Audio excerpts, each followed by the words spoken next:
بسم اللہ الرحمن الرحیم. میں سردار امان خان آپ سب سے مخاطب ہوں. جس طرح کہ آپ سب کو علم ہے کہ 5 اگست جو ہے یہ ایک ریاست جموں کشمیر کی پوری تاریخ میں ایک ایسے زخم کے طور پہ نقش ہے جسے جموں کشمیر کے عوام کبھی بھی نہیں بھول سکتے. 5 اگست 2019 کو ہندوستان نے جموں کشمیر کے شناخت کو ختم کرنے کے لیے، جموں کشمیر کی تحریک آزادی پہ شب خون مارنے کے لیے وہاں کے رہنماؤں کو گرفتار کیا اور ہماری شناخت کو ختم کرنے کی ایک ناکام کوشش کی. 5 اگست کا جو دن ہے یہ جموں کشمیر کی عوام پہ ہمیشہ ہی جو ہے یہ ان کے لیے ایک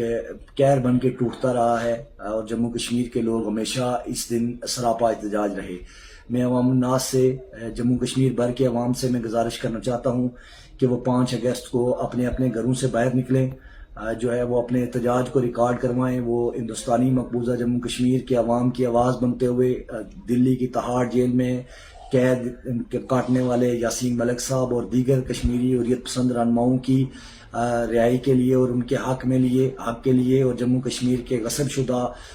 حق کی آزادی کے لیے جو ہے وہ اپنی آواز کو بلند کریں، باہر نکلیں، احتجاج کریں. اسی سلسلے میں جموں کشمیر لبریشن فرنٹ نے 5 اگست کو بیٹھک بلوچ کے مقام پہ ایک جلسہ عام کا انعقاد کیا ہے، جس میں ہم اس تمام